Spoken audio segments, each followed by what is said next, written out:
பருப்பில்லாத சாம்பார் செய்கிறதுக்கு ஒரு பெரிய வெங்காயம் சேர்த்துக்கிறேன், 2 பெரிய தக்காளி, பச்சை மிளகா 2, பூண்டு 3லேருந்து 4, 1/4 டீஸ்பூன் மஞ்சள் தூள், சில்லி பவுடர் 1/2 ஸ்பூன், அடுத்து உப்பு, தண்ணி சேர்த்துக்கோங்க. 3 விசிலுக்கு நல்லா வெந்துடுச்சு.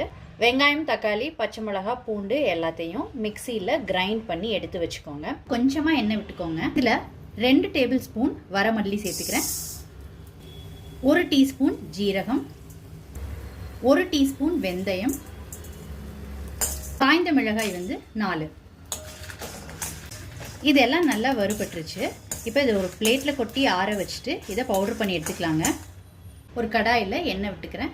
இதில் 1/2 டீஸ்பூன் கடுகு, 1/4 டீஸ்பூன் ஜீரகம், காய்ந்த மிளகாய் 1, பெருங்காயத்தூள், சின்ன வெங்காயமும் கருவேப்பிலையும் சேர்த்துக்கிறேன்.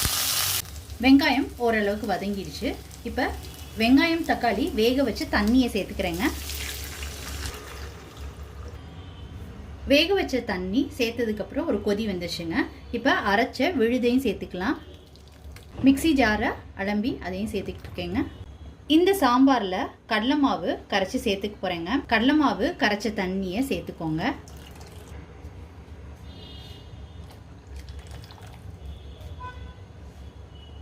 இப்போ சாம்பார் நல்லா கொதிச்சிட்டு இருக்குங்க. சாம்பார் பொடி 1 ஸ்பூன் சேர்த்துக்கோங்க, நல்ல வாசனையாக இருக்குங்க.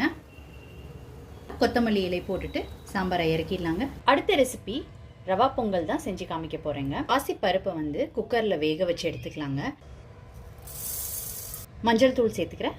பருப்பு வேகிறதுக்கு தேவையான அளவு தண்ணி. பருப்பை நல்லா குழைவாக வேக வச்சு எடுத்து வச்சுக்கலாங்க. ரவா பொங்கல் செய்ய ஒரு கடாயில் நெய் விட்டுக்கிறேன். எண்ணெயும் நெய்யும் சூடானதுக்கப்புறம் இதில் மிளகு, ஜீரகம் சேர்த்துக்கிறேன்.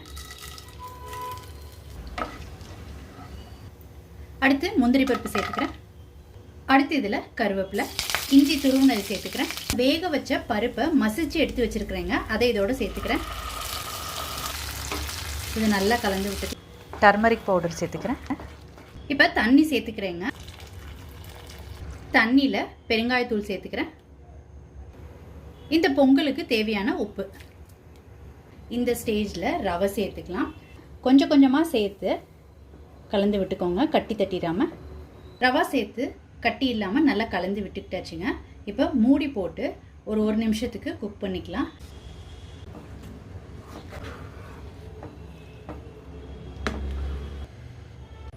ரவா பொங்கல் பருப்பில்லாத சாம்பார் ரொம்ப சூப்பராக ரெடி ஆயிடுச்சுங்க.